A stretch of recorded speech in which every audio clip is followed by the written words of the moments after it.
প্রিয় বন্ধুরা, প্রিয় সাকিবিয়ানরা, প্রিয় ভিউয়ার্সরা, আশা করি সবাই ভালো আছেন। আমি শাহজাহান শিকদার আবারও চলে আসলাম আপনাদের সামনে নতুন একটা কনটেন্ট নিয়ে, নতুন একটা বিষয় নিয়ে কথা বলার জন্য। প্রিয় বন্ধুরা, আজকে আমি আমার কনটেন্টের থাম্বনেলটা সাজিয়েছি সবাই তুফান চাচ্ছে এই নামে। অর্থাৎ বাংলাদেশের বর্তমান সময়ে যতগুলো cinema hall, single screen, cineplex, multiplex চালু আছে, সব হিসাব করলে যতগুলো সিনেমা হল আছে প্রত্যেকটা সিনেমা হলের মালিকরা তুফানকে চাচ্ছে। সেটা নিয়ে আজকে বিস্তারিত আলোচনা করব। আলোচনার শুরুতেই আপনাদেরকে বলে রাখি প্রিয় বন্ধুরা, আপনারা যদি আমার ইউটিউব চ্যানেল শাহজাহান শিকদারে আজ প্রথমবার হয়ে থাকেন তাহলে অবশ্যই আমার ইউটিউব চ্যানেল শাহজাহান শিকদার আপনারা সাবস্ক্রাইব করে নেবেন। আর যদি আমার ফেসবুক পেজ থেকে আপনারা প্রথমবার আমার এই কন্টেন্টটি দেখে থাকেন তাহলে অবশ্যই আমার Facebook page Shahjahan Sikdar like দিবেন, ফলো দিয়ে পাশে থাকবেন। যাই হোক প্রিয় বন্ধুরা, আমি বিস্তারিত কথায় চলে আসছি। আজকে থাম্বনেলটা আমি দিয়েছি, সাজিয়েছি আমাদের সুপারস্টার সাকিব খানের পবিত্র ঈদুল আজহা উপলক্ষে যে সিনেমাটা মুক্তি পাচ্ছে সেই তুফান সিনেমার ক্রেজ নিয়ে, তুফান সিনেমার চাহিদা নিয়ে বাংলাদেশের সিনেমা হলের প্রত্যেকটা ওনাররা তুফান সিনেমাটাকে কিভাবে চাচ্ছে সেটা নিয়ে আপনাদের সামনে আজকে বিস্তারিত কথা বলবো। কথা বলার শুরুতেই আপনাদেরকে একটু বলে রাখি প্রিয় বন্ধুরা, বাংলাদেশের কিছু ফিল্মের পণ্ডিতরা আছে, অর্থাৎ বাংলাদেশের সিনেমার কিছু পণ্ডিত লোক আছে যারা আসলে কিছুই করতে পারে নাই। সিনেমা শিল্পকে সামনে কিভাবে এগিয়ে নিয়ে যাবে সেটার দিকে না তাকিয়ে সিনেমা শিল্পটাকে কিভাবে পিছনের দিকে টেনে নিয়ে বস্তা পচা সিনেমা নির্মাণ করে, অখাদ্য সিনেমা নির্মাণ করে আমাদের যারা দর্শক আছে তাদেরকে সিনেমা হল থেকে একদম বিমুখ করে দিয়েছে, সিনেমা হল থেকে একদম দূরে সরিয়ে রেখেছে। সেই সকল কিছু বোদ্ধা, কিছু সিনে পণ্ডিত, কিছু সিনেমার লোকজন আমাদের মেগাস্টার সাকিব খানের তুফান সিনেমাটাকে নিয়ে উল্টাপাল্টা কিছু মন্তব্য করছে এবং বলছে যে তুফান সিনেমা নাকি কোনো হল নিবে না, তুফান সিনেমার এত টাকা রেন্টাল দিয়ে তুফান সিনেমা তারা চালাবে না, তার চাইতে তারা অন্যান্য সিনেমা যেগুলো পবিত্র ঈদুল আজহায় মুক্তি পাচ্ছে সেই সব সিনেমা তারা চালাবে, তবুও তারা তুফান চালাবে না। আসলে প্রিয় বন্ধুরা, এই সকল লোকজন আমি যদি একটু সামনে পেতাম আমি তাহলে তাদেরকে জিজ্ঞেস করতাম যে আপনারা আসলে কোথায় বসবাস করেন। আপনাদের ন্যূনতম যদি সেন্স থাকতো, আপনারা নিজেদেরকে সিনেমা পণ্ডিত মনে করেন এবং আপনারা বলেন যে আপনারা সিনেমার জন্য অনেক কিছু করেছেন। হ্যাঁ, আমি নাম মেনশন করব না, কারণ নাম নিলে বিভিন্ন সমস্যার সৃষ্টি হতে পারে, এই জন্য আমি সেই সব পণ্ডিতদের নাম নিব না। কিন্তু সেই সব পণ্ডিতরা আসলে তাদের মাথায় যে ঘিলু নেই তার প্রমাণ কিন্তু আবারও দিলেন, এবং তারা যে ডাহা মিথ্যা কথা বলেন এবং একটা ক্রেজ সৃষ্টিকারী সিনেমার পিছনে কিভাবে যে অপপ্রচার করেন তারা আবারও সেটার প্রমাণ দেখালেন। প্রিয় বন্ধুরা, যেখানে সকল সিনেমা হলের মালিকরা, অর্থাৎ বাংলাদেশে আমরা যদি বর্তমান সময়ের প্রেক্ষাপটটা হিসাব করি সেক্ষেত্রে আমাদের বাংলাদেশে বর্তমানে সর্বসাকুল্যে সিনেপ্লেক্স, মাল্টিপ্লেক্স এবং সিঙ্গেল স্ক্রিন সহ প্রায় 110টা সিনেমা হল চালু আছে এবং প্রত্যেকটা সিনেমা হল আপনার বলেন পজিশন অপোজিশন, প্রত্যেকটা সিনেমা হলের মালিকরা আপনার তুফান সিনেমা চালাতে চাচ্ছে। প্রিয় বন্ধুরা, আমি খুলনা শহরে বসবাস করি।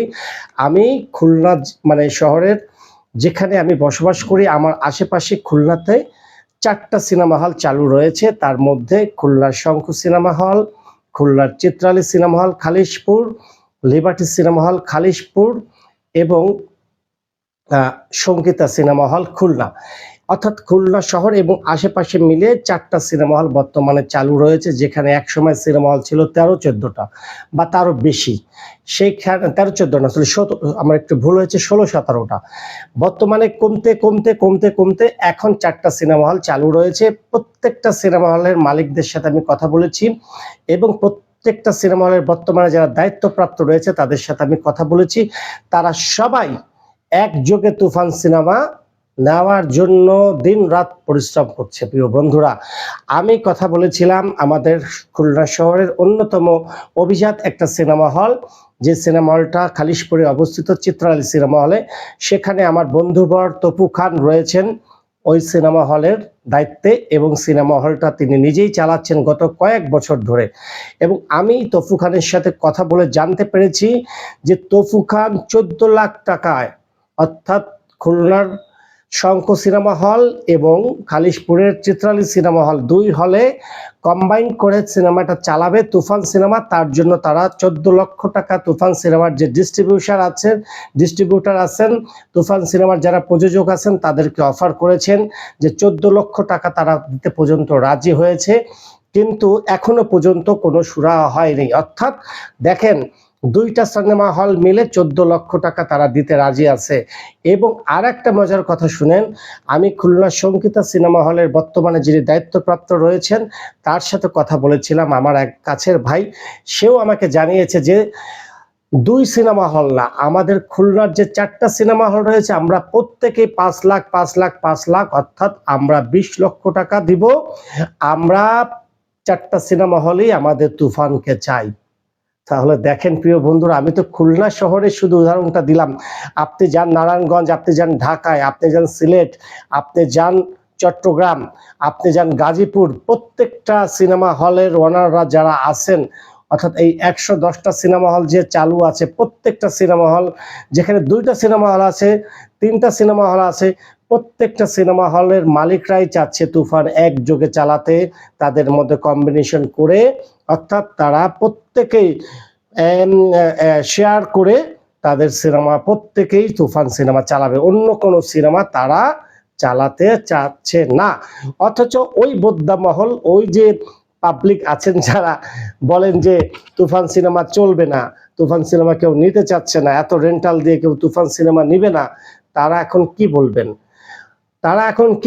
তাদের কিন্তু কথার কোনো ভাষা নেই প্রিয় বন্ধুরা, কারণ তারা যে মিথ্যাবাদী, তারা যে সব সময় আমাদের সুপারস্টার, আমাদের মেগাস্টার সাকিব খানের যে কোনো সিনেমা মুক্তি পেলে তারা যে কোনো উপায়েই তারা কিন্তু সেই সিনেমার বিরুদ্ধে অপপ্রচারে লিপ্ত থাকে এবং সেই সিনেমার বিপক্ষে অবস্থান নেয়। এবারও তার একটা জ্বলন্ত উদাহরণ তারা দিয়ে দিলেন। অর্থাৎ তারা কিন্তু কখনোই আমাদের সুপারস্টার সাকিব খানের ভালো চায় না। বন্ধুরা, ওই সকল লোক কি বলল তাতে কিন্তু আমাদের তুফান সিনেমার কিচ্ছু যায় আসে না, আমাদের মেগাস্টারের কিচ্ছু যায় আসে না। তিনি সেটা তাদের সঠিক জবাব দিয়েছেন প্রেস কনফারেন্সে, এবং তুফান সিনেমার যে প্রেস কনফারেন্স হয়েছিল সেখানে আমাদের মেগাস্টার কিন্তু অত্যন্ত সুন্দরভাবে তার যত হেটার্স আছে, তার যত বিপক্ষের লোকজন অবস্থান নিচ্ছে, তাদেরকে কিন্তু সুন্দরভাবে তিনি জবাব দিয়েছেন। তার জবাবে তারা কিন্তু মুখ বন্ধ হয়ে গেছে প্রিয় বন্ধুরা। আর তুফান সিনেমার বর্তমান ক্রেজ যে আছে, সেটা যে তুঙ্গে আছে, সেটা কিন্তু অর্থাৎ আবারও প্রমাণ হলো যে বাংলাদেশে যদি কেউ মেগাস্টার থেকে থাকে তিনি সেটা হলো একমাত্র আমাদের সুপারস্টার সাকিব খান, আমাদের মেগাস্টার সাকিব খান, আমাদের ভাইজান। তাই নিন্দুকরা যতই অপপ্রচার করুক, যতই মিথ্যা কথা বলুক, প্রকোপনটা ছড়াক, তুফান সিনেমাকে কেউ আটকাতে পারবে না। বাংলাদেশের ইতিহাসে সেরা ব্যবসা সফল সিনেমা হবে তুফান, সেটা কিন্তু যে আবারও এটাই প্রমাণিত হবে। এবং সবাই, প্রত্যেকটা সিনেমা হল যে তুফান নিতে চাচ্ছে, সেটা আবারও প্রমাণ করলো যে আসলে তুফান সিনেমাটার হাইপ কত উপরে আছে। হয়তো আমাদের যারা আলফা আই চোরকি, তারপরে ভেঙ্কটেশ ফিল্মস এটার সাথে জড়িত আছে, তারা কিন্তু সবগুলো হলে হয়তো দিবে না। তারা বেছে বেছে যেসব সিঙ্গেল স্ক্রিনে এসি আছে, তারপর যেসব সিঙ্গেল স্ক্রিনে পরিবেশ ভালো, সেই সব তারা প্রত্যেকটা জায়গায় তাদের সিনেমা দিবে। এক্ষেত্রে আপনাদের একটু বলে রাখি, তুফান সিনেমা নেওয়ার জন্য কিন্তু আরেকটা প্রতিযোগিতা হচ্ছে বন্ধুরা, সেটা হলো কিন্তু প্রত্যেকটা সিঙ্গেল স্ক্রিন, যেখানে অবস্থা আগে খারাপ ছিল, দর্শক যেতে পারতো না, গরম ছিল, পরিবেশ ছিল না দেখার মতন, সেই সব সিঙ্গেল স্ক্রিনের মালিকরা কিন্তু তুফান সিনেমা নেওয়ার জন্য তাদের হলে এসি বসাচ্ছেন, সিট চেঞ্জ করছেন, অর্থাৎ পরিবেশ তৈরি করছেন যাতে পাবলিকরা এসে সুন্দরভাবে স্বাচ্ছন্দ্য বোধ করে সিনেমাটা দেখতে পারে।